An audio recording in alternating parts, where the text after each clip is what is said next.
record here.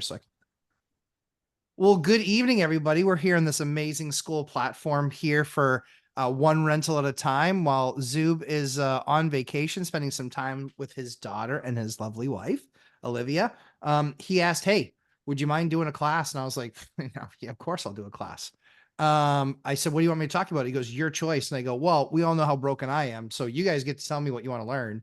And I'll answer any question that you guys have. And I'll go as in-depth knowledge as you want me to. So for those of you who don't know me, shame on you. I'm an amazing investor and I know I can teach you things. But I'm super excited to be with you guys. And so I've got 23 years experience. I've got 145 active doors. I do commercial and residential. I do rehabs, gut all the way to studs. I'll build additions. There's really nothing in the game that I don't do except for build from nothing. I've not done a build from nothing thing before. It was with good reason. It's because the rates are just so, not the rates, but the interest rates, but the rate of new construction is so expensive that I'm far better off taking an existing building and making it amazing and upgrading everything in it. Because the first thing is that I can make it whatever I want it to be. But the second thing that's most important is that in New Hampshire, our state gets all of its revenues from our property taxes. And so for a modest house in our state, you could have an $8,000 or $9,000 property tax bill. And that's a challenge. And so I pay about, I think the last number I saw was about $300,000 a year in property taxes is about what I pay in property taxes. So the good news is I have the world's most expensive library card and I show it proudly everywhere. Because I don't get trash pickup. I don't get anything for that. At least Rochester used to get trash pickup. And now it's gone, right? Now they're charging you guys? No, or close? no, It's it's still free, but if you want to take trash to the dump itself, it used to be free. Now they're charging you $185 for a little sticker that you have to Yep. put on your bag or something like that. Well, So go ahead. Caroline keeps saying, well, that's just the beginning. It is just the beginning. And that's the problem that we had, so, Dover used to do it, used to pick it up. Then it was $2 a bag. Now it's $3.50 a bag. And that's a 30-gallon bag, $3.50 a bag. Yeah. And so, it's just one of those interesting, weird things, but yeah, you name it. I've done it. Yeah, except for ground up. And, I'm going through one right now that I had done once before, which was a shoreland, which is on the water. I don't recommend it. It's the worst. It's very expensive to just move paper and permits. But shoreland is something that in most states is 250 feet from a water's edge. And that can be a river, that can be a lake, it can be a pond. And every 50-foot increment you get closer to the water, the amount of red tape doubles. And so I spent 9 months. I spent 9 months on getting a shoreland permit to do a house on the water, on a tiny lake, but it was just to knock it down and rebuild something else. I spent 9 months. It was just about $10,000. And at the end of that process, they just denied it. Denied. And I was like, and they're like, denied. And I was like, I see your address here. I'd like to have a meeting with somebody. Denied. So I come to find out, and I'm actually going to expose myself in the nice way on my own channel. Because I failed. I failed at that one. I should have gotten more people involved and I didn't, and it broke me. So that was that. But let's roll into questions, and you guys can raise your hands or do whatever you'd like, or you can fill them out. But prisons, yes, I do. So mine's literally a jail, not a prison. So it's like 5 jail cells, and then it was all the detective offices, holding cells, booking area. That's the jail police station I bought that I gutted and ripped apart. And in fact, Carolyn and Jim, you'll know where that is. It's right on Main Street, right across from that garage in Somersworth. So the town hall Somersworth is right here. When you cross over into South Berwick, you get the town hall in Somersworth right there, and then the police station right there, and then the library right there. Yes, okay. The police station, that's my project. Yeah. Okay. Yeah. So it should be fun. Alrighty. Yeah, going well. We're over on School Street, so we'll come by and say hi. Oh, very cool. Yeah, anytime. I have let's see. Jared, you asked a question. I have a question if we get to it. Yeah, that's what we're here for. How about small portfolio management to access equity? Yep, about 400K across 3 properties. Okay. And 400K in my personal property. Okay. But don't want to touch my personal home. Sure. So, everybody feels differently about the personal home thing. I don't care either way. I've done it, so I don't tell people not to do it because I did it because it made sense for me. But I will tell you, I saw rate go from 6.5 to 11 during the great financial crisis. So my payment went from like 400 or 500 bucks to like 13 or 1400. So I've seen it, I've done it, been there, done that, got the t-shirt. It's a t-shirt I never wear because it's an embarrassing one, but I certainly talk about it. As far as accessing equity, there's a few different things. So is the idea that you want to try and tap into that? Is that the Yeah, idea? so I've Okay. got my personal home has got a 2.25 rate on it. It's awesome. So the only Uh, thing that I would ever do there, if you ever did lever it, I would only lever it with a home equity line ever. I've got a HELOC now, and we're doing the velocity banking thing. So, and it's Okay. working out great. So I'm not touching that. But the Nope. three the Perfect. three investment properties, we've got about 200K in one, about 140 in the other, and basically nothing, like 60 in the other. But I'm new. I just started like last August. So I met you at the I Vegas remember. thing. Yeah, thank you for the shirt. I wear it You're very often. welcome. You're very welcome. But so I'm a novice, right? So I don't really know how to lever that, if at all. And I do have, and I was talking to on the school thing with John Moreland, and he's been going back, Josh Moreland, I'm sorry, but they've been going back and forth, and I just figured it'd be faster to ask here. But Yeah. I do have about 200K that we can leverage, but it's in 2 different IRAs, 100K in each IRA. So I wouldn't touch that till next year because that's how we've been buying the properties. And I Mhm. I learned from Mark. Thank you, Mark. I want to give you a shout out because you saved me from making a big mistake, and I was going to go crazy like he did, and he said, "Don't do that." You Yeah, did don't do too. that. Don't do So I'm that. trying to slow down. But Yeah. yeah, so I wanted to figure out what you guys would recommend for tapping into Mhm. equity, if at all. Maybe I leave it alone. I don't know. Yeah, Because so first thing for me is slow is smooth and smooth is fast. The biggest mistake people make is trying to grow too fast. Biggest mistake you make because part of getting a property is knowing you're going to be able to keep it forever and sell when you want to. So slow is smooth and smooth is fast. And everybody wants to do the next deal. It's really funny what makes me laugh a lot of times about like the next deal, because my answer when everybody would ask me, what's your favorite deal? I would always tell them it's the next one. That's what my answer always is. My favorite deal is the next one. The biggest challenge that creates is that when you start to, you might not have it happen right away, but within your first, let's say 3, 4 years, and you have 4 or 5 buildings, and even if you've been putting money away to do a roof, what happens when you have 2 of them go? And then you have a heating system go. Well, it doesn't matter if you were setting aside your 10%, you're nowhere near where you need to be to pay for that amount of capital improvement. So that's where I believe slow is smooth and smooth is fast. That's why I talk about in my course, I talk a lot about, is acquisition, stabilization, and optimization. Optimization is where you brought your building to the point where you don't have to do a roof, you don't have to do siding, you don't have to do windows, you don't have to do a heating system. You've done all the major capital improvements yourself. The beautiful part about that is that because you've done those things yourself, all of those things, when done properly, have a 20 to 25 year stay.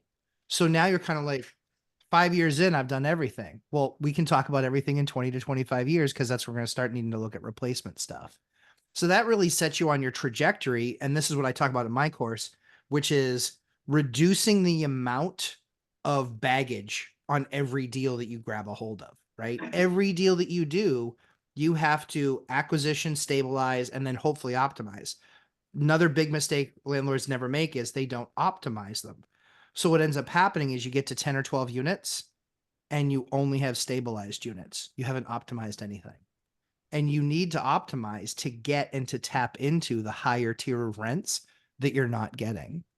So when I look at your so if I had essentially, your portfolio, the way that I would look at your portfolio is I would say I need to know that I can have access to money. So let's say the economy gets tough, right? The first thing they stop doing is they stop letting people lever, and they stop lending to people that are, don't take this the wrong way, that need it. Novice. Yeah. I've been told Newers. multiple times that I'm a Yep. novice investor, which is Yep. why I've had to pay 30% down and stuff. Correct. Correct. So the other thing I would do is I would be shopping that as well. I would be shopping that. And I would be talking to is all the local banks that you can possibly talk to. Anything that's like $2 billion assets under management. So anything 2 billion assets under management, those are the people that you want to be talking to. So like Carolyn and Jim, they're lucky because they're kind of in my market. They should be talking to Profile Bank. They should be talking to Newburyport Bank. You know, they should be talking to Kennybunk Savings Bank. They should be talking to all of these different people and having those conversations because they want to get a reputation. The other thing too is that that market is very incestual. I had one relationship with one director, literally one relationship with one director. That's now turned into a relationship with 3 senior lenders, 1 bank president, and 2 additional lending VPs. And that's in 5 years. These guys move around like night walkers. I mean, they move around. And so the cool thing for me is now I have all these relationships and all these banks. Now I've kept up with all of them. And so that's a powerful thing. But when I look at your portfolio, I'm not running to, hey, I got to get what. So you'll have your 401ks. What you want to do is you want to make sure that you're set up to pull when you're ready. Okay. So it's not about pulling the money out and having it ready, sitting somewhere. No, no, no. It's sitting somewhere where it should be. You just need to be ready to pull when you're ready to pull. So essentially know what that identified process is, know what the forms are, kind of do a dry run there. Yeah, That I've done it way, a few times. So perfect. Okay, they're in perfect. self-directeds, and right now they're just in a T-bill and chill for most of it. And then there's some, Perfect. I do private money lending a little bit on the side, but Love that. Love that. And so, all right. So then let's take it to the next level, which is, okay, how do we lever against existing assets? I would guess on those existing assets, you probably have debt sub 4%. no, actually I've got, High. that's why I'm asking these questions for next year. I personally believe that things are going to just drop off a cliff in Q2, Q3 next year, something like that. At least I'm hoping for it. So Yep. I've got one at 7.65, one at 7.5, and another at 6.25. Okay. So levering those with more debt really isn't a big deal if that resets. Yeah. Yeah. So here's what I would probably be doing. They cash flow nicely at that 7.5, 7.6. Yeah, the reason they do is I'm some of the guys I'm doing rent by room, so they're 8 bedroom. Got I rent by room, so we're coming in around one of them's about $1,000, the other two about 1,500 Cool. Love it. a month. And that's net after all. We're bringing $7,000 gross, roughly. But property expenses, mortgages, blah blah blah, utilities, cleaning, how to put an AC unit on one. So say grand each. So say $3,000. Very very very conservative. Nice. I like that. So what I would probably do on those is you can do a couple of things. So there's the home equity line of credit. And then there's the equity loan, right? They're 2 different things. Most people don't know that they're 2 different things. But those are 2 different things. One of them is you basically get an amount approved on the building. And that, let's say, is $50,000, but it just sits there until you pull from it. Yeah, I've got Okay. one on my primary right now. So Perfect. Now then there's the other one that starts ticking the moment you open the account. I don't like that one. So here's the problem. When the economy, so do you guys know how banks manage HELOCs and equity lines? Do you guys know how they manage those? So here's what it looks like on their books. And you guys will probably be the only people that know about this stuff because I am a super banking dork and a bunch of my friends are bankers. And I sit there and I ask them a million questions. They're like, are you going to have a million more questions for me? I was like, yeah, it's because that's how I make my products. Nice. Like, so that's how I bring them to the idea. And I'm like, here's a product that you won't lose on. So here's a difference between the two. Or so here's the difference between how a bank has a HELOC on their books and how they have a mortgage on their books. When they do a HELOC on their books, they basically say, hey, Jared, we're going to approve a HELOC for you. It's got $100,000. And you're like, okay, cool. I'll pull on that when I'm good and ready. Then you get a mortgage from them for $100,000 on another property. That mortgage from them within 30 days is now a performing mortgage that is being paid. You're paying them the mortgage every month. they're now making interest on that money being put out the door. On the HELOC, they aren't making any until you pull it. But here's the worst thing. From a reserves perspective, the bank recognizes them exactly the same way. So when I'm renting, when markets go sideways, this is the issue. They quickly shut down HELOCs and they quickly shut down equity lines. They shut them down as quickly as they can because housing starts to do this, or even if it starts to do this, or even if it starts to do this, they could have exposure on the commercial side of the bank. Then they say, okay, we got to start calling in some of these markers because we need to have that liquidity for our commercial stuff that's actually getting into be in bad shape. There's some banks around here, I can't name them, but there's some banks around here that have a lot of exposure to stuff that I wouldn't want to have exposure to. And that's going to put pressure on that bank, but it's going to put pressure on the other deals that they're working on, because here's what ends up happening. You can borrow right now from the feds for 4.5. The margin was 1.5 during COVID. So if they were borrowing at 4, they were lending it out at 1.5 or 6. If it's 4 or 6, 5.5, sorry, 150 basis points. So they were borrowing it, let's say borrowing at 4, they're putting it back on the street at 5.5. Now what they're doing is they're borrowing at, let's say 4.5. They're putting it back on the street at 7 or 750 or 9 in my case, or 9. And so what is that? They're still borrowing at 4.5. They're putting a risk profile on you that says, if we're going to lend to him, we're going to get 400 basis points on that money that's out the door. So that's how basically how the bank looks at it. And so what ends up happening is when the market starts to go sideways, the thing that they have to do quickly, banks have to do quickly is, and Wells Fargo, they're always the bellwether here because they're such bad lending. They're so bad at lending, in my opinion. What ends up happening is they start shutting down HELOCs and lines of credit and equity lines right away, fast. So when you go, let's say you start seeing, you're like, hey, I'm seeing a couple deals now. I'm seeing some things that looks like they're going to cash flow. I'm seeing some things that's going to, put some money in my pocket. And then you go to your bank and they're like, hey, now it's 35% down, right? So when in 2009 on a deal, I got quoted 10.25% with 40% down. Damn. And I literally said to him, I go, guys, why don't you just tell me you don't want to give me any money? This would be easier. I was like, this is like fake. Oh yeah, I promise. Yeah, we can go out if you fly to Tokyo and we do it at 2:00 in the morning. Right? Like, okay, I guess we can go out, but it doesn't seem like that's going to really happen. So as we look at how banks calculate the dollars on their balance sheet, it's really important to know that in all likelihood, you're probably not going to be able to access that if the economy goes sideways. But I was told that happened in 2008, and now I have got 400 and some equity in the primary that the HELOC's on. Yep. I'm at 9.01 or whatever it is. They originally were going to give me 200, and then last minute they said, no, only going to give you 105. That's cool. I'm chunking 25 grand or 28 grand at a time. And so they're making a little bit of money off me every 5 months I pay it off. Mm-hmm. Do you think that's likely that they will shut it down? Yep. Really? It's PNC Bank. So, okay. So then I won't count on that. PNC especially. Oh, really? Great. They didn't do very well. They didn't do very well in the last market adjustment, let's say. Damn it. Okay. Thank you. There were a lot of them. And I got got like Countrywide. I had a Countrywide loan. I had 2 GMAC loans. How well did those guys do? They didn't. They went bye-bye. They do have to give me a 60-day notice according to their stipulation. Sure. I read that at least. So yep. You will find that letter will most likely get lost in the mail. You'll write a check on it. I'm not joking. The same thing happened to me. Citi, a tiny little bank called Citigroup. Wow. Tiny little bank called Citigroup did that to me. Thank you, man.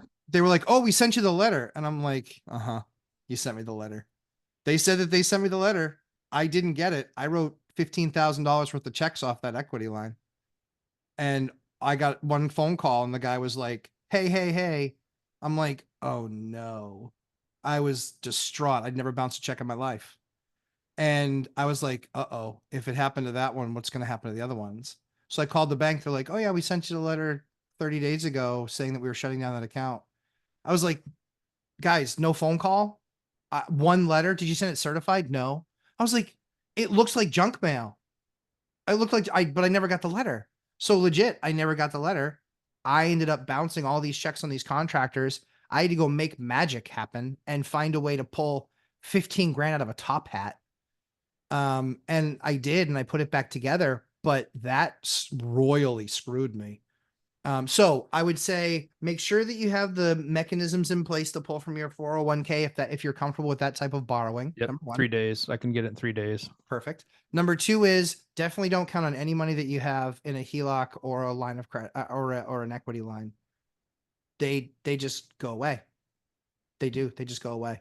And again, back to my initial point, they do because the bank looks at those dollars exactly the same. Now, if you've already pulled the money, so Jared, let's say you're looking at this and you're like, got to be honest, I'm a little bit nervous. I'm nervous they're going to shut this thing down. Here's what I did. This is not advice. I actually pulled all the money. The whole amount? I had 2 of them. I pulled one. The other one I was working on a construction deal. The other one I flat out pulled. I just pulled the whole amount. And I was like, now I have capital. What was really funny was I thought I had capital to go and invest in assets that were falling apart. It actually was the capital that saved me from bankruptcy. Because I went from 8 paying tenants to 1 paying tenant in a 60-day period. Wow. Because all of my tenants were in construction.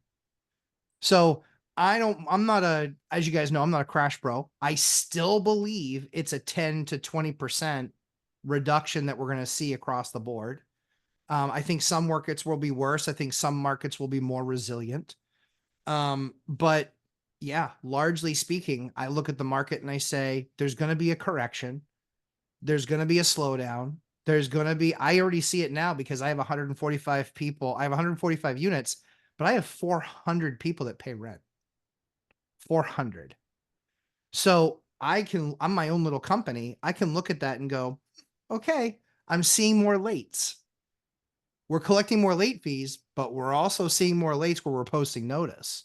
Yeah. So I think that there is a level of deterioration there. Now, the deterioration, I believe, is going to be around jobs. That's where I believe the deterioration is going to be. And so right now, everyone was like, oh yeah, but it's at 3.5. Well, now we're at 4. Yeah. And we're going to get to 4.5. And then we're probably going to get to 5. And then we'll probably get to above 5. Is it out of the question that in the next 2 years that unemployment could get to 7? No. Does everybody think that the market's not currently being propped up because of November? Of course it is. And so we're going to see some shifts I believe in November and December. And quite frankly, if Zoob ever watches this, that's where I'm going to get his dollar on our bet.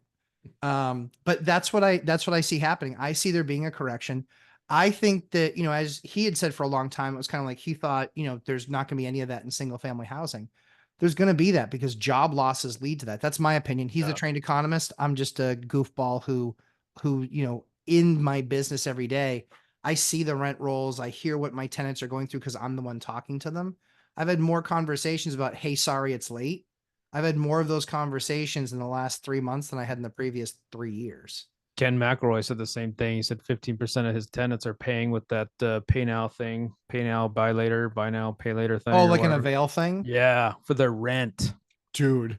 15%. He's got what, whatever he's got, 10,000. I don't know. Yeah, he's got units. He's got 10 or 12,000 units. Yeah. It's crazy.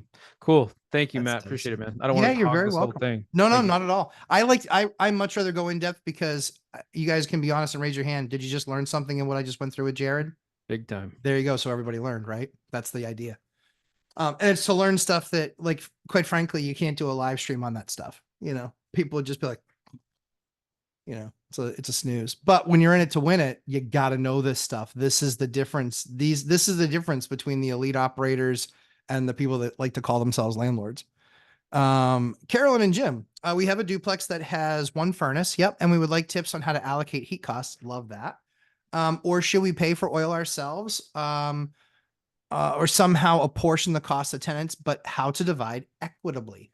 So that is an age-old question. How to make it equitable. Number 1, I love the fact that you guys are thinking, Make it fair. Love that. That's always what we're about. We are doing our best as Solomon. That's all we can do. You know, it's like, all right, or or Newman, depending on which one you believe in more. Splitting the bike or splitting the baby. And so I think there's a couple things here. So one is I always want to do everything I can to divest myself from from tenant behavior. Yeah. Okay. Tenant behavior in bad times. So you think your heat bill's high now, wait until you put a Section 8 tenant in there. They don't have a job and they're in there 24/7. And they like wearing tank tops and shorts in their time. Okay. Do you know what the highest bill for a duplex I ever got was that I paid for the heat on? Just a duplex. 1 month's heat bill. Natural gas. So the most efficient there is out there. It was $900. I literally asked them, I was like, quick question. Do you just leave the windows open? Because that's what the math shows, is that you leave windows open. So you can do a couple of things. It's usually too expensive to separate heating systems and create a separate heating system. It's usually too expensive. You can eventually get there though. And the way that you eventually get there is, so let's say you start out and you're paying for heat, right? You're paying $2,000 a year, $2,500 a year. Let's say that's the number that you're paying. The next step that you take after you have tenants in there is you don't do a rent raise per se. What you do is you do something called sub-meter your heat. You sub-meter it. You can look it up. It's something we actually cover in our course because it's a rather it's a complex thing. I'm trying to put together a module on it because we have guys in the boot camp that did sub-metering. But basically sub-metering is a system that allows you to, so in a forced hot water system, right? Well, let's do this. Let's do real world. What kind of heat system do you have? Forced hot water. Perfect. Almost like I knew. So you need those forced hot water systems up in the Northeast where we are, right? Because it gets freaking cold. And so these forced hot water systems, what they have is they have basically what's called loops, for those of you who don't know. So I'm gonna cover it like you guys don't know what I'm talking about. Some people are gonna be bored by it, but I want to make sure that we get everybody in the game. So they have these things called loops. The loop comes off of the hot water heater or off of the furnace, or off, excuse me, in this case, a boiler. Furnaces are air, boilers are water. So the boiler, that will create a loop. And so you'll have the hot water come off, and then that will go into the little radiators. You have the little baseboard radiators, I assume? Well, Or we do you have the some bigger, baseboard- taller ones? We have some, are we on? Go ahead, you're good. We have some old radiators, but they've been retrofitted so that they can be used with forced hot water. Perfect. So you have Same the thing. old, you have basically the old steam, what would have been one pipe, but now it's 2-pipe forced hot water. Yeah, yeah. Got it. All good. Those are actually better. They are actually better because they actually fill up more with more water and they give more radiant heat off. So they're actually a better process.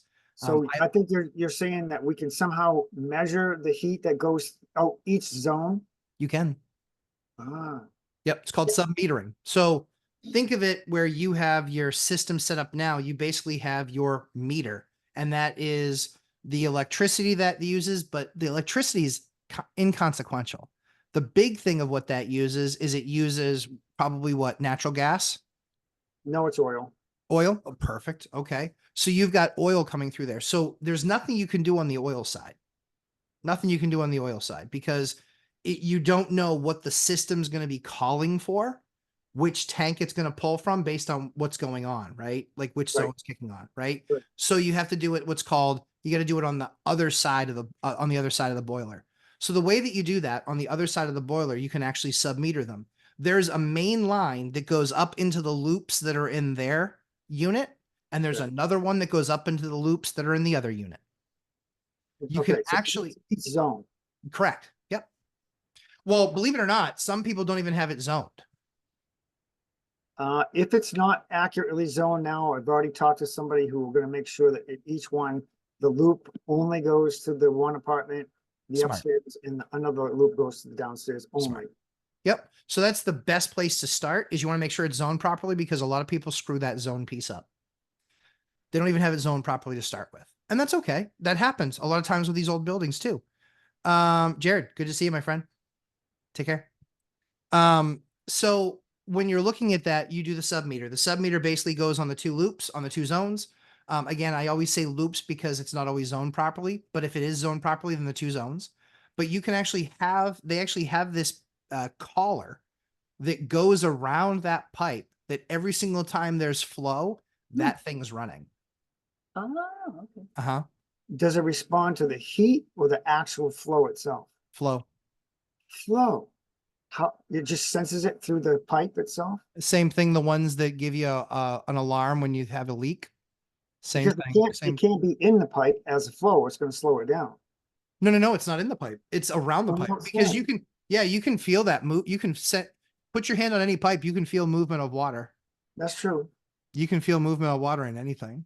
Yep. So any licensed plumber should, if he's got any experience, should know about this. No, you're going to have to Oh. do the research. Sub metering is a newer thing. Ah, It's a newer thing. I will try to remember to send you something. If you're on the live stream, if you're on my live stream on Sunday or something like that, I'll talk about it there too. We've got some names, but there's some companies that do this stuff. And there's like service fees and things like that, but they're pretty reasonably priced. Like one of them is maybe like $15 a month. And it's like, okay, so it's an initial setup of maybe a couple $100 with a plumber, but all of the instructions are there, which says put the collar here, and then you're putting this here, and then you're doing this here. And then it actually is really cool. They do have them where they're real time, where they actually update, where they actually grab a hold of Wi-Fi and they update real time. So you can actually see if you've got a problem where it's like, this has been running for 17 hours straight. This is a problem. You Oh, can wow. also set up alerts and things like that in there. So it's very sophisticated. But for us in the Northeast, it's very, very expensive for us to, adding another system, boom, 15 grand, right? 12 grand, 12 to 15.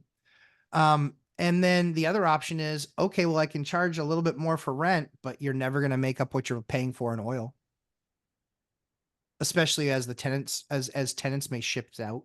So sub metering, absolutely the way to go. I love sub metering. I'm a big fan of it.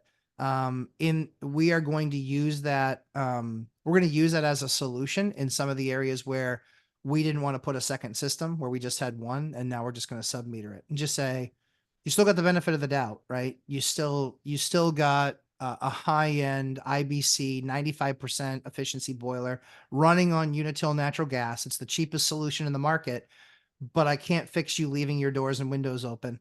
And so because I can't fix that, you can pay for it. Yeah. so I'm going to guess that the subreading tells you how many hours, for instance, each zone is utilized. And then you can use the percentages that results from that number to Yep. figure out the percentages of the oil and then get your costs. Yep. So you Exactly. got Yep. It's really elegant. It's really an elegant solution to a big time problem for Northeast or cold area landlords.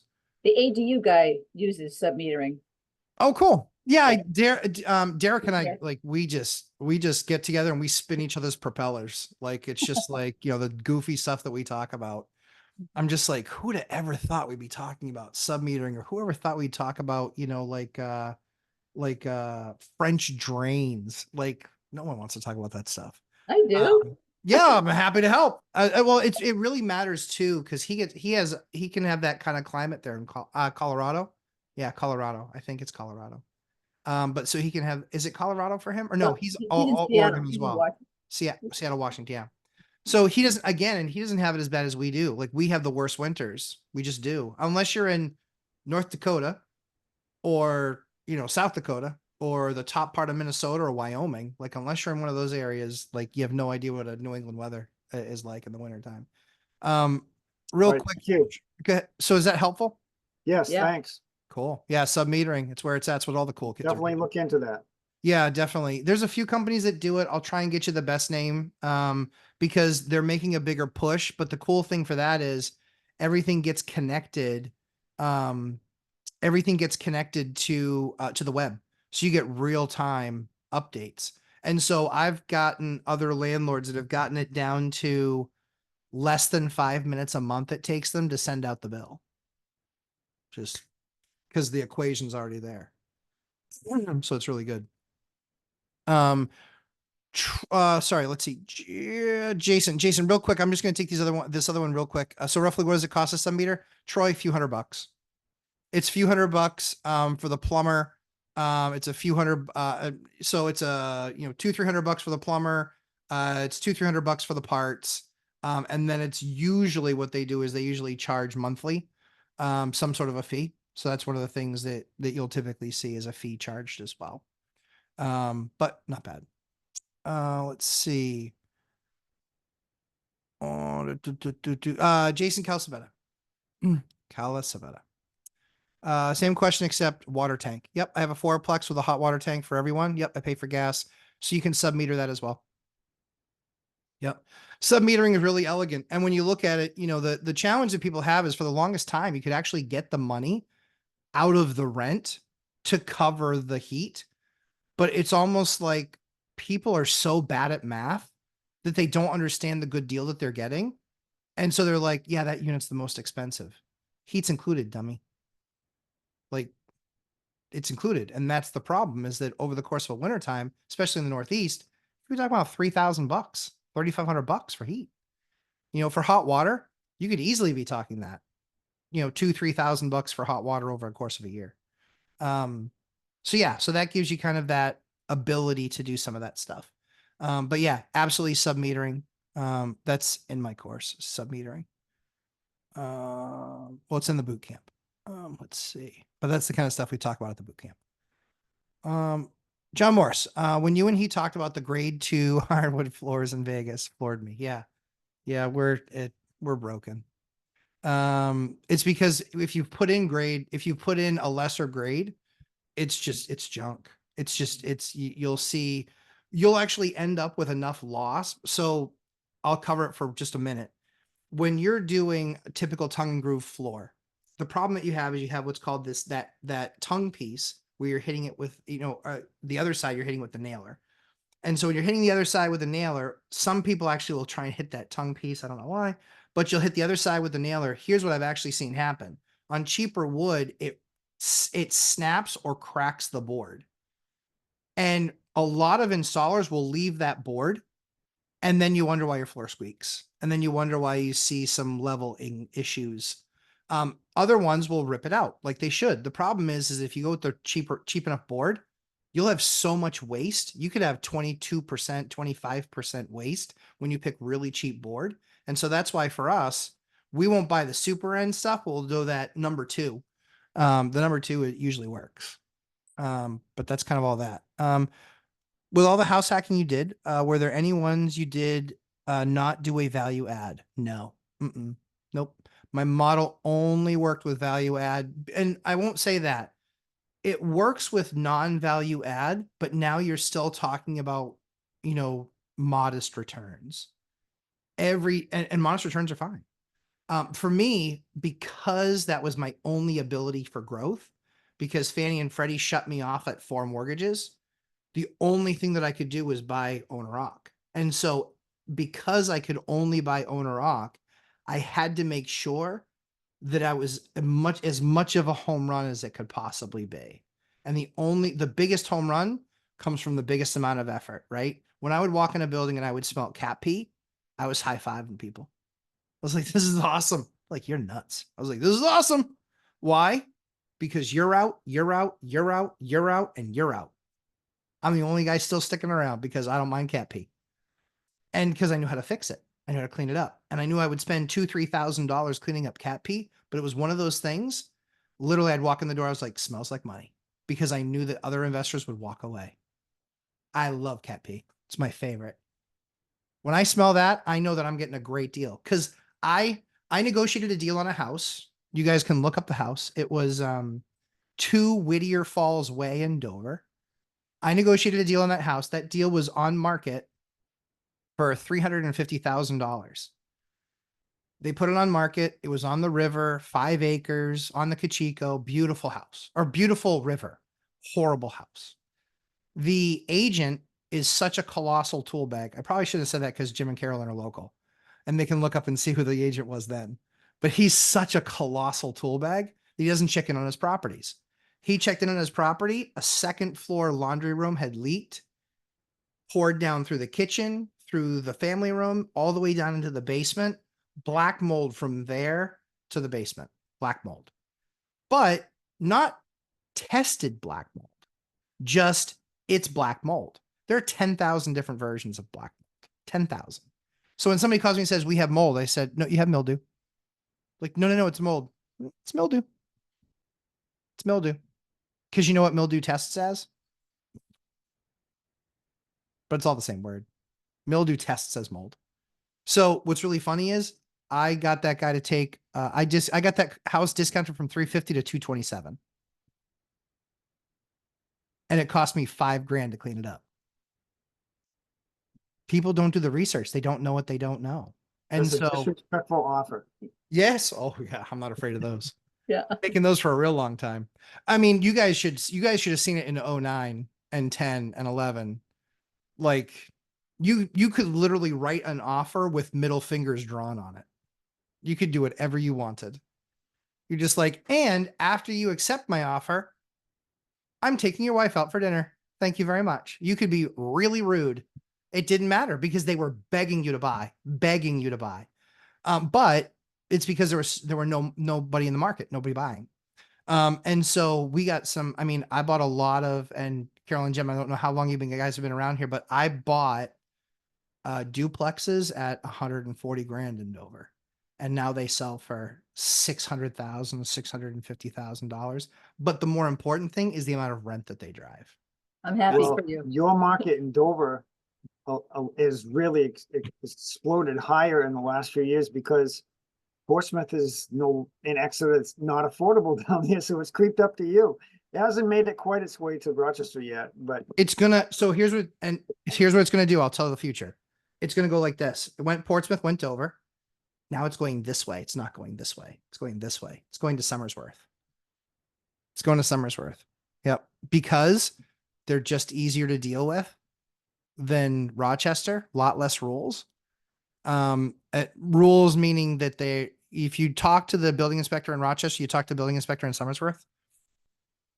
Jeff is the guy in Somersworth. He'd be like, yeah, no problem. Sure. Yeah. Nope. I get it. The words have never been uttered from Rochester ever. So he's just very, very easy to work with. And that's the same thing that made Dover boom as a guy named Tom Clark. Everybody misses this. This building inspector was so easy to work with. He'd be like, yeah, really, these are kind of like 10 things that I'm concerned about, but these are the 2 things I really need you to take care of. I would take care of those 2 things and be like, yep, you're all set. I'm like, cool.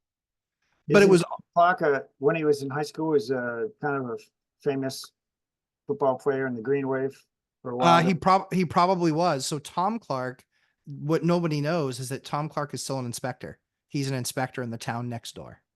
Oh, really? He is. He's an inspector in Rollinsford. Oh, wow.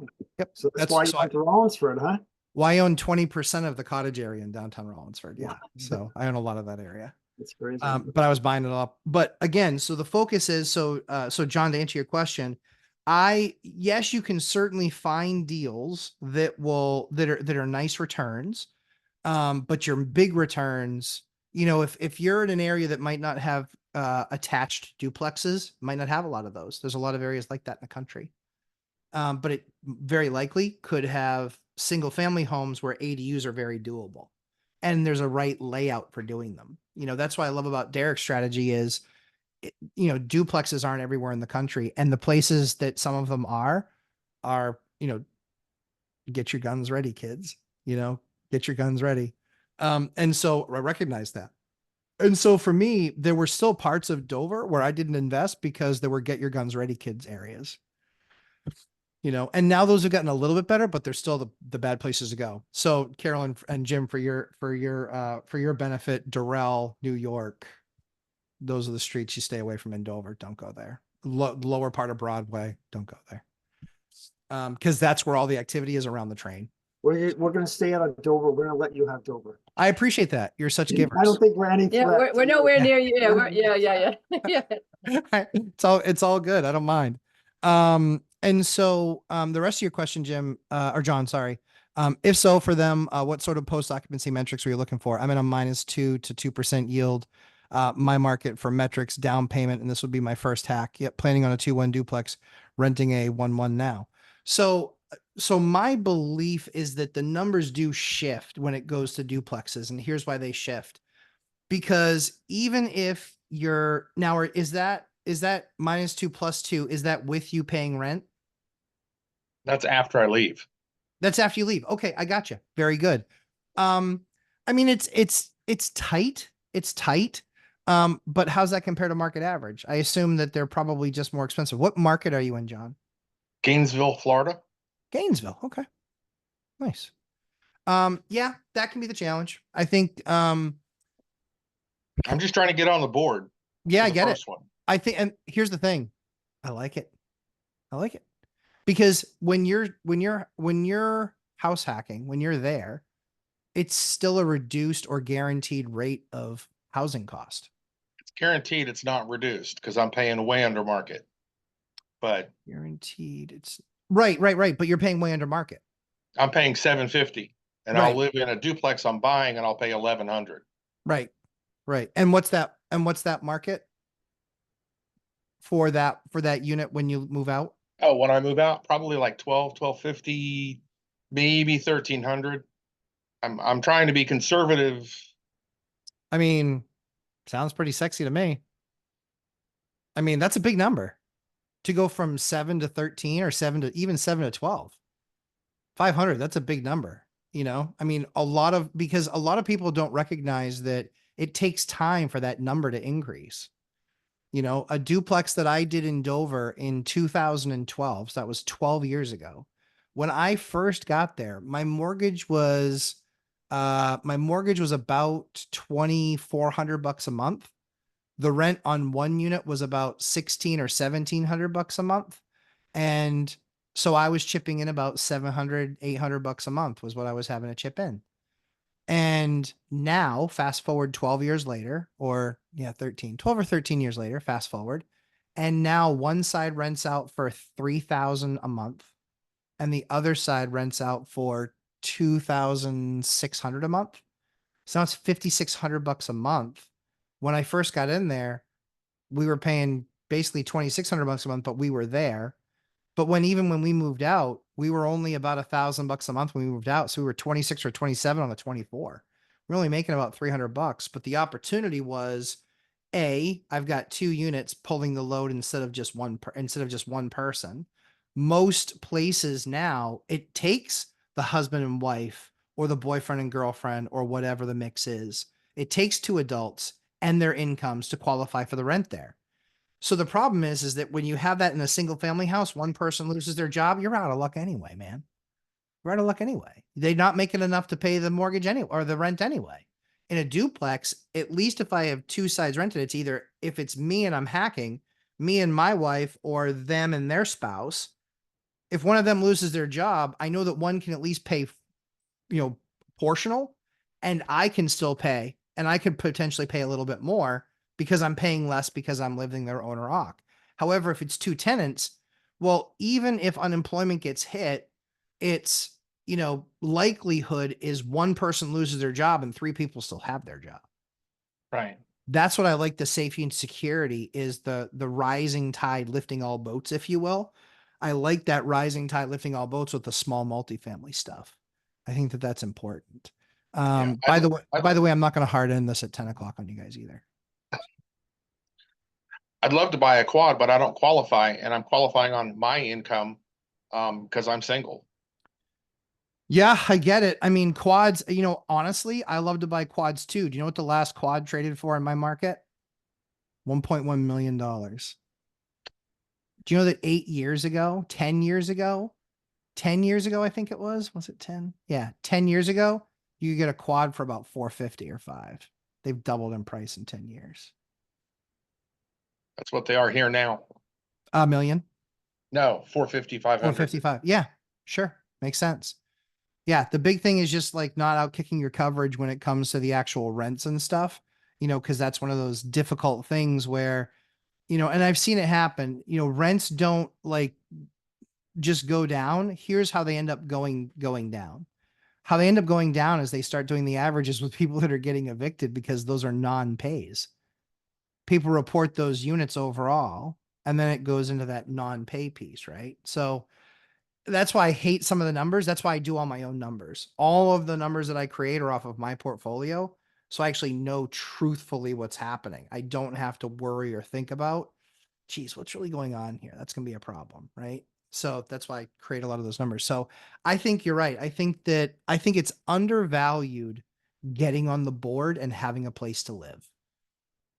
Because your rent 750. Like John, you could go do anything and make 750 in a month. Yeah. Anything, And when you start to talk about 2000, not so much. But when you're talking about 750, yeah, you can literally go do anything. If you are not able to make 750, then we've got bigger issues, 750 should be a layup. Because you can do it no matter what you're doing, even if you're, picking up painting or picking up people's yards or picking up garbage or whatever. It's all quite doable. So yeah, that would be my take on the duplex thing. I don't think you need to be crushing it. I don't want to do a deal that's necessarily a loser, but I don't think it's actually a loser anyway, because you're taking discounted rent. You're taking rent at essentially 60% of the price. It's really awesome. You couldn't do that with a mortgage, couldn't do that Alright. with a mortgage. So yeah, I don't mind it. I won't lie. I've had plenty of those in my portfolio. Plenty. Just way it goes. Sorry, I'm also being a landlord over here. I sent somebody like, come on, man. So yeah, so that one's that. Can you submeter water too? Yes, absolutely. You can submeter anything. You can even submeter electric. How cool is that? Because that actually measures current. Those actually measure current. You can see the current going through those. So yeah, you can actually submeter. You can submeter pretty much anything. You can submeter water sewer too if you want. Can submeter anything. The key is finding the right partner for it and then seeing kind of exactly when you find the right partner, then meaning digital partner. You got to find the right one that puts you in a good spot, that you say, hey, you know what? That's pretty solid. I'm in a good spot. We can now roll out more of this stuff. That's kind of the key, is being then able to roll out more of the stuff. So that's what I think. Sorry, 1 second. So that's what I think. That's what I think you should do. That's what I'm doing in some of mine. Is we're absolutely going the way of the submeter. Have to go the way of the submeter. Have to. Because with utilities, so I'm not sure if you guys know, or I'm sure you guys don't keep up too much with New Hampshire utilities, but what I can tell you is with New Hampshire utilities that they're told that we're going to be going up between 30 and 40% next year. So yeah, you can bet your bottom dollar I'll be submetering. Got a submeter, Yep, good. So I got a submeter. Got a submeter some places. So it's worth knowing. Let's see. Well, it's 9:58. Technically we're supposed to stop at 10, but I never do it, I'm told. So it's a break in me. What other questions can I answer for you guys? Oh, JC. Okay. Hold on 1 second.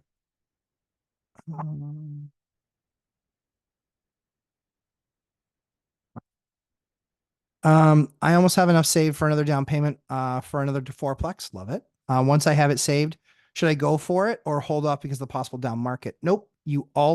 I always buy. So I always buy when I find a great deal, period. Do I try and force a deal to just get one done? Nope. That's the mistake. That's the mistake. You never, ever, ever force a deal to get one done. I want a great deal. I want a great return, because my answer is, hey, worst case scenario, I've got a couple $100,000. There are worse problems to have, and then if the market downturns in that time, what's really funny is people that talk about down markets. I'm not saying you guys are doing this, but I talk to these boneheads that talk about down markets. I was like, yeah. So not to anger you, but I just did the math and you were 17. Yeah. 17 years old in the last down market. What were you doing then? What were you doing then other than graduating from high school? What were you doing then? How are you? You don't know. So I lived it. I lived through that stuff and I saw stuff go on the market. My market right now is like less than 10 duplexes are on the market. Less than 10, right? Thin market. In 08, 9, and 10, the market, it was 60. It was 60 duplexes and another 20 or 30 tries and a handful of quads. It was a lot. It was a lot of inventory. But see how exaggerated it had to be to create this massive price correction. I don't think we're getting there. I think we're definitely going to correct. I think, numbers are going to come down, but for those goofballs who think that rates are going from 7 to 3.5 or 4 again, the houses are going to go up another $200,000. You lose. Like you lose, it's so too often people focus on the rate. I was talking to one investor. It kind of surprised me. I won't out him because he's actually pretty well known. I was talking to him and he's like, I'm just not buying deals right now. Debt's too expensive. What? And I said to him, I go, that makes no sense to me. He goes, what are you talking about? He goes, you do a deal at 7.5. I said, I've met me. I've done it. I did a deal at 9. I don't care if it's at 9. Let me put it to you this way. The deal's at 9. The money's at 9. 21 is my return. Were we giving away plus 12% somewhere? Where are we doing this? Sign me up for that. I want to sign up for a 12% free money deal. We don't do that. So I said to him, I said, you'll do a deal if the rates are at 4 and your return's at 5. Why? Who would want that? So Zub and I differ in one place too, where he's like, hey, if I look at $100,000 deal and $1 million deal, but this one gives me 9% and this one gives me 8%, he does the 9% one. I do both. I'm kidding. I probably do both. But if there's one I'm kicking to the side, I don't want the 9% of $100,000. I want the 8% of $1 million. So for me, it's not only about raw return, because what's the likelihood? Can I go into that 100K building, do some value add, spruce it up and get it to 10, 11, maybe? Can I do that on the 4 unit, let's say? Oh my goodness. In that 4 unit, I can probably get up into the 20s, right? Just by rehabbing some of the units, stabilizing, optimizing, boom, now we're done. So that's where it's, for me, there's no hard, fast answers. That's why I look at so many deals and I say no so often that I've had to come up with more creative ways for my kids to hear no. Lots of creative ways. It's fun. They're like, Dad, is that a new way you're saying no to me? Yes. And they're like, you said yes. I said yes, but I said yes about no. So yeah, it's absolutely something. So you guys are on the right track. It's always slow is smooth, smooth is fast. It's good to do entry level deals. You're not going to hit the home run. I mean, the first time I did a deal, I didn't hit a home run. First time I did a deal, I was running down first base and I stepped in a pile of shit. I was like, why is this on the ball field? But my first deal, yeah, was not very good. It was not good at all.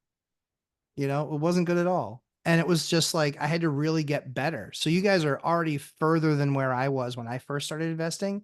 You're further than where I was for sure. For sure. My first few deals were pretty bad. The only reason I was able to sell my number 2 and my number 3 deals, and appropriately numbered number 2 and number 3, the only reason I was ever able to sell those deals was because I held on to them for 14 years and I had equity pay down. It's the only way I was able to sell them. And I was like, I need the market to just have enough of a heartbeat, just enough where I can get rid of these, just enough. So that's kind of what happened. The market got enough. Now, I lost out on selling those 2 properties. I lost out on $200,000 of appreciation on both of them over the next 5 years.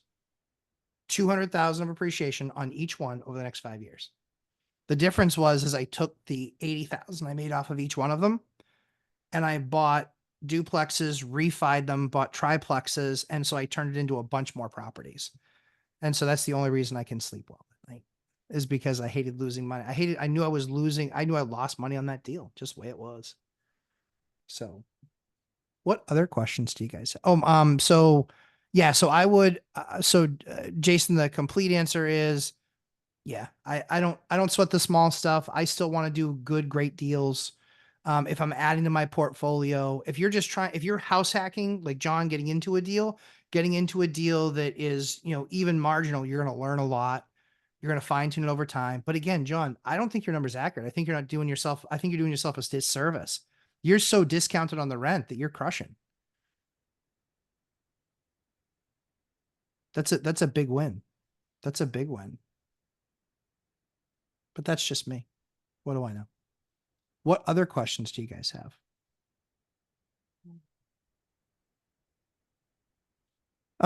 We have the phone app for your course, but can't seem to reach you on chat. Oh, email me. Okay. So I do have an issue with social media. I hate it. It hates me. I hate Facebook. I hate all that stuff. And I hate Instagram. But if you email me, lumberjacklandlord@gmail.com, you can always email me. Email, I'm pretty good at. All the other social media, I suck at. And because I have so little time, a lot of that stuff, I actually outsource. So I don't outsource it to like a virtual assistant, but I do outsource it to, a marketing group, where they just respond and answer to questions and things like that. If it ever gets to anything technical, they don't answer. So you're not getting answers about, how to cantilever a deck. You will get answers to availability of something like that sort of stuff. Troy, did you have a question?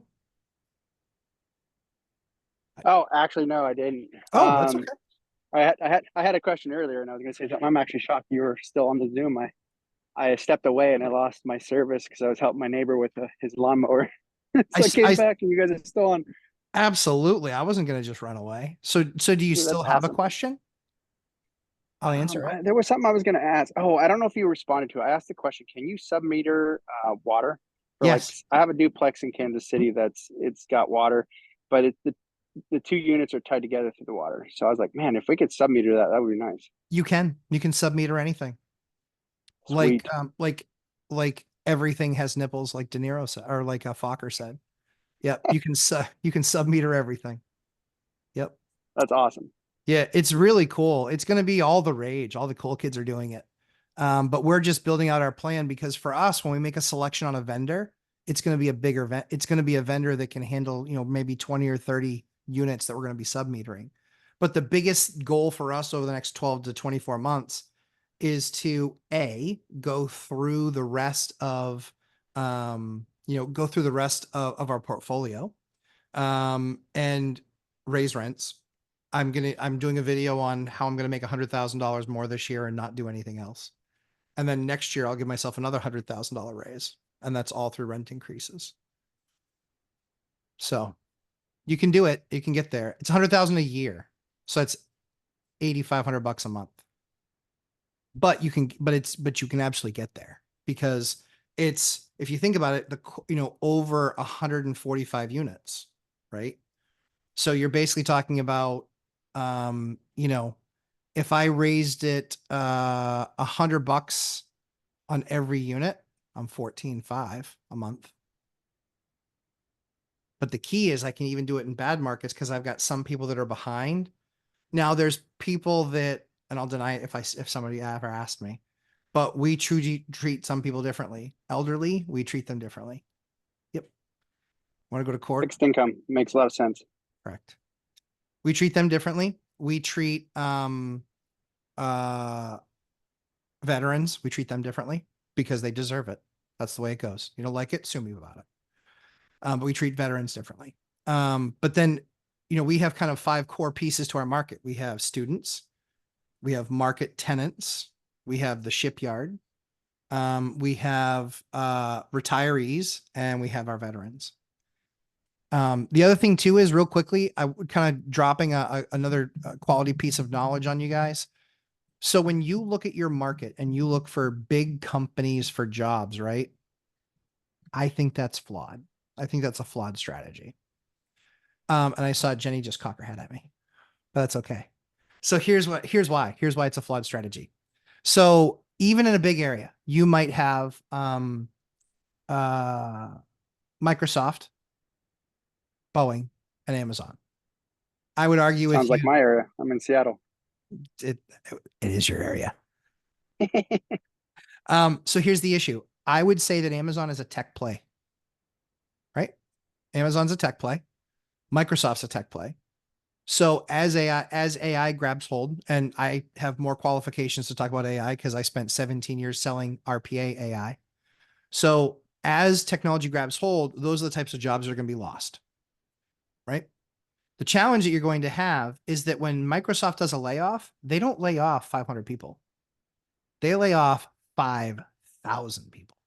And Amazon, 10,000 people, right? These numbers are massive. So here's the reason why I think that this is important. I don't like investing in big cities. I want to be outside big cities, number one. Number two, I not only want to be outside big cities, but I also want to be in a small enough city, 30,000, 40,000, 50,000 people. I don't care that people know my name, but I want my name to mean something. When I go in front of a judge here, I get one of two judges. I know they both like me. They have bad taste, but they know that I treat my tenants right. And so I get the benefit of the doubt. When the cops are involved in something, I get the benefit of the doubt. When businesses are involved in something, I get the benefit of the doubt. And that allows me to operate my business the best. But when we talk about employers, here's where this is another important critical thing. When we talk to employers,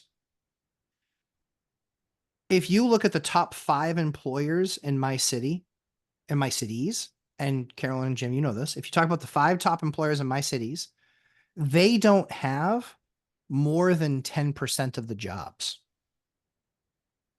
That's important. So even if some big things start happening with the top 5 companies in my market, it's still only 10% of the market. If you look at Amazon, Microsoft, Boeing, well, those 3 companies represent probably 20% of the jobs. Not necessarily just Amazon, just Boeing, and just Microsoft, but all the people that supply chain around them, right? That's the issue, is that's when one company catches the cold, the other one catches the flu, and then the other one catches, cancer. I mean, it can get really bad, and you can watch that train go through. So as you're looking at employers, the other thing is commutability. Is what you have within 5 to 7 minutes of a route that's 20 to 25 minutes away from a good set of jobs. There's that mobility. For us, we're about an hour from Boston. So people from Boston live here. We don't like them, but they still live here. There's a reason why we call them mass holes. I was born there. That's so I can say it. Yeah. Very similar to the market that I currently live in. I'm an hour away from Seattle. So Yeah. I'm like right in between the border and Seattle. And there's actually both my father-in-law, brother-in-law work for Boeing. And so there's a lot of people that commute here too. Right. And the challenge that you have is, God forbid, something actually happens with the Boeing stuff, right? And you see 10,000 people get laid off. What they really need to do is just repurpose 5,000 people to QA. So they really need to do. Slow down the number of planes going out. But stockholders don't want to hear that. But that's the challenge, right?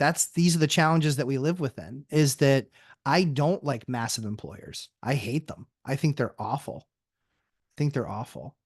It's a live by the sword, die by the sword. When they're growing and Amazon's been like, double it. It's pretty cool to be in that market because your rents go up a whole lot faster. That's what's pushed the housing values over in that area up so fast. The challenge is when we get on the other side, when we get through a recession, that's going to be nasty. That's going to be nasty. That's why Fresno, you guys have heard Mike talk about Fresno. Fresno collapsed. It went down 70% in the great financial crisis. 70%. You could buy a house for 30 cents on the dollar. And that wasn't even the lowest. There were some houses that were trading for 12 cents on the dollar in Fresno. I wish that happened to me, but it only matters if you have cash. It only matters if you can have a bank that actually wants to do business with you. So yeah, I would encourage you guys, as you're looking at your markets, make sure that you understand who your employers are. Are they somebody that, you know, could hurt? Military basis? Yeah, Jenny, great question. Absolutely. I love military basis.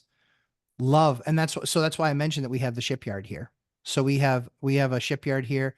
There's only 5 of them in that the US uses. One of them's in beautiful Hawaii. One of them's in, I think, San Diego. The other one's in gorgeous Groton, Connecticut. One of them's here, and then I think there's another one in Virginia. But there's, or maybe Louisiana, but there's only 5 of them. And so what's really kind of cool about working with military bases is 2 things. One, I love people that love our country, love them. Don't need to say much more than that to me. I want to help out however I can. Second thing is, if they get orders, we're understanding, we're flexible, we work with them. Like, we've had people get orders. In our shipyard, they work on all the nuclear subs. In Bath, Maine, about an hour and a half from us, that's where they build the $1 billion destroyers. And by destroyer, I mean ships that blow things up, not destroying our budget with $1 billion destroyers. And so love bases, love the hierarchy too. I'll admit, one of the most nervous phone calls I ever had in my career, of a landlording. I got a call, and it was from an admiral. I know enough about a little to know that I should be concerned about getting that phone call. And it was basically, this is Admiral so-and-so. We wanted to let you know that there was an incident. We've since addressed the incident, but this person, the staff, will no longer be living at that unit. And we will be taking care of that within the next 2 hours. Yes, sir. Is there anything you need from me? No, sir. I didn't have anything else to say. Obviously, it fell on the guys to go find another roommate. That was fine. They found another roommate. You know, that's the other thing too, is if you have a nice unit, people know, hey guys, somebody leaves.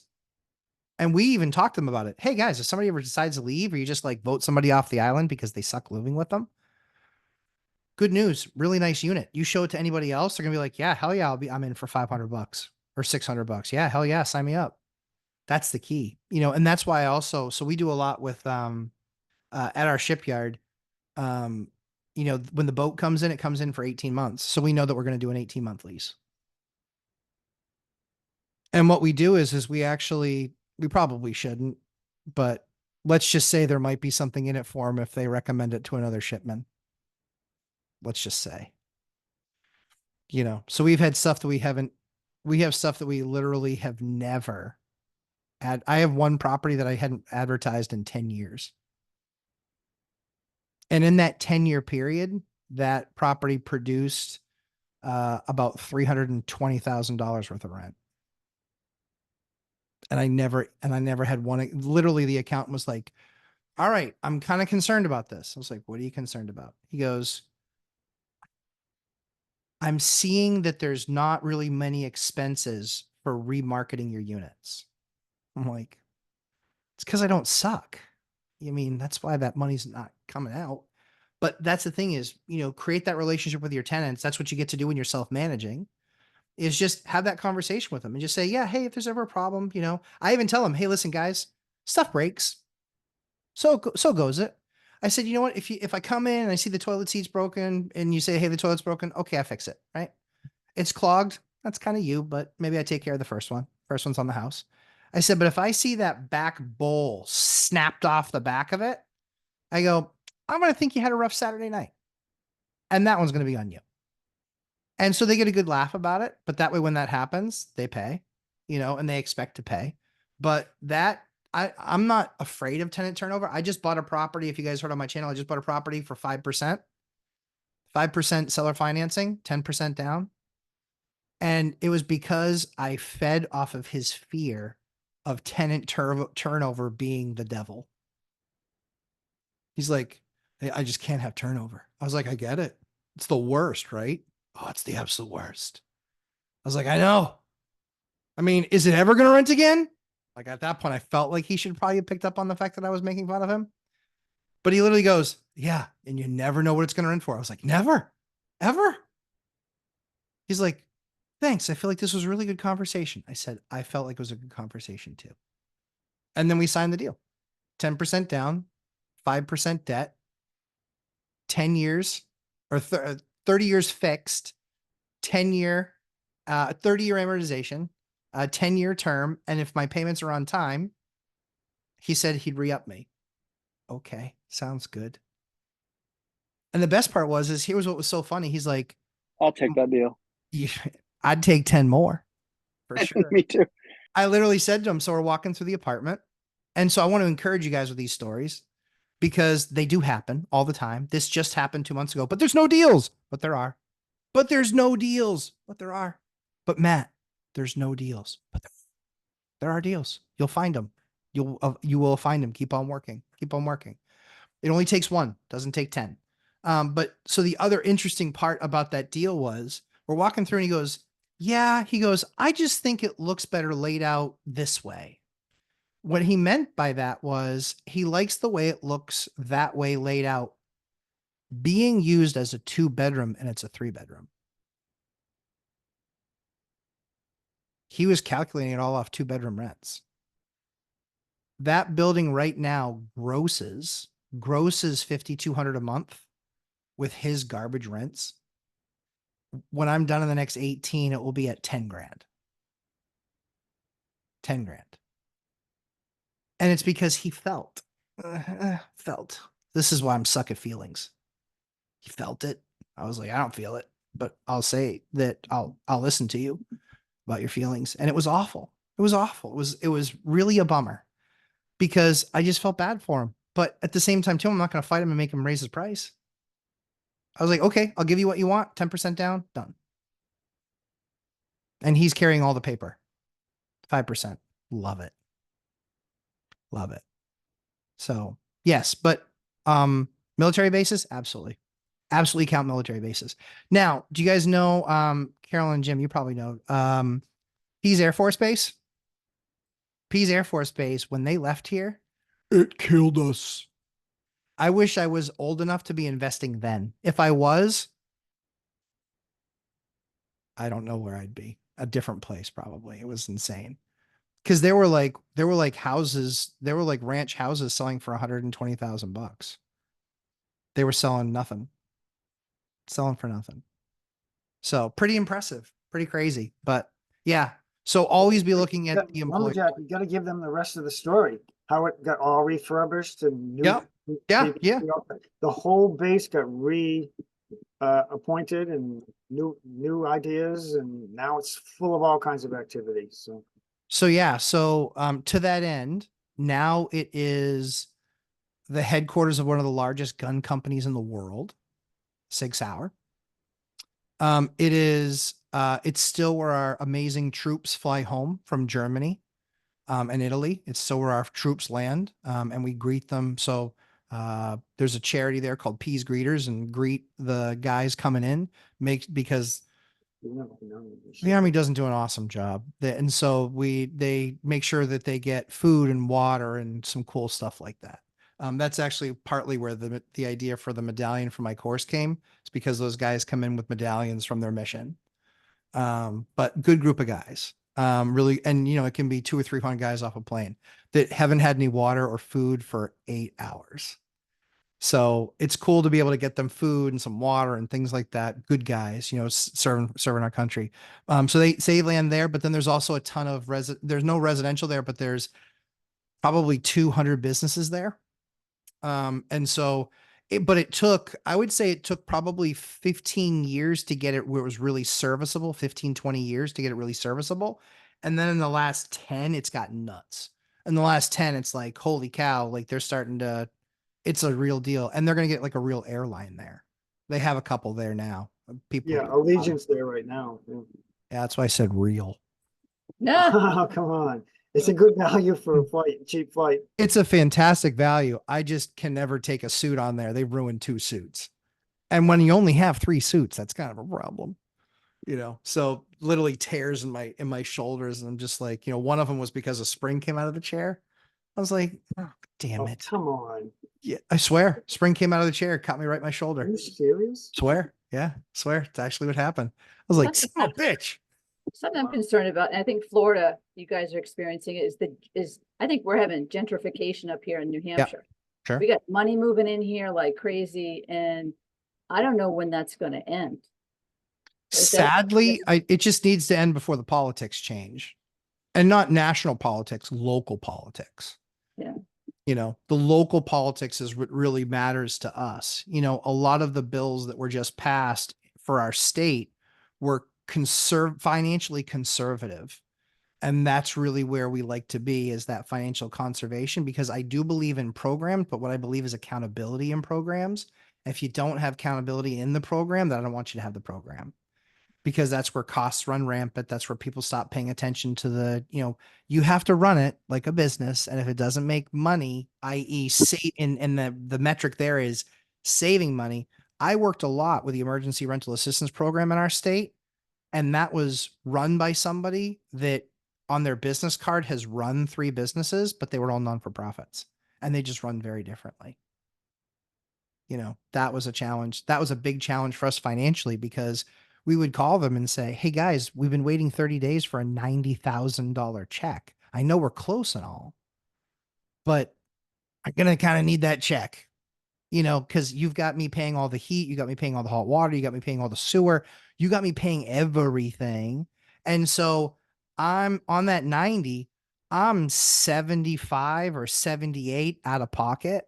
And I'm not giving net 30 terms. Do I look like Target? Do I look like, no, I do not. Maybe in my red shirt, but you got to pay faster. So that's the problem that we would have. Those are the challenges that we would have with that stuff. So, well, we went over a half an hour, but that's just because I like to be broad in my stories and make sure to share everything so you guys get it. Do you have a question, Carolyn? Does anybody else have a question before I go? Does anybody have a last one? Nope, just saying goodnight, because we've got to work on our properties tomorrow. I love it. Fantastic. I know I'm actually working on my properties tomorrow too. Tonight I did 2 leases. And so that's the other thing too, is leases. I'm not sure what you guys are seeing in your area. I'm seeing just as many people apply, if not more. I'm seeing the quality of tenant go down. The quality of tenant has gone down, availability wise. And my unit pricing is up, and it's taking longer to rent a unit. So I could lower my price and rent it faster. Don't care. Rather rent it higher. But I'm spending more time finding that quality tenant. For sure. For sure. And don't shortcut that process. I helped someone in December, and I just finished helping them last Friday when they were evicted. 17 grand she owes me. $17,000. So you're going to see a lot of mistake videos from me in the next few weeks. 17 grand on her, the picking of the wrong market. I'm like, man, I got a lot of stuff to talk about. None of it's really particularly good, but it will save you guys. So don't try and squeak by on a tenant. Don't wink. If you squint and it's mint, I don't care. Don't squint. Pick the right one, do the right thing from the get-go, and you guys will be good. I appreciate you guys letting me do this with you guys tonight. Hopefully you got some value out of it. And if you ever have any questions, you can always shoot me lumberjacklandlord@gmail. I'm not like Dion. I self-manage a lot more. So I'm slower in my returns. So have grace for me, but I certainly will always try and reach you back. And if I don't, I probably missed it. I only get 100 emails a day. So shoot me something back, and I'm happy to try and answer it for you. But you guys have a great evening, and I appreciate all your time. And like I said, thanks for hanging out with me. Thank you very much. You guys are welcome. Thanks, Take Matt. care. It was awesome. Yeah. Bye, guys. Thank Cool. you. Appreciate it. See you guys.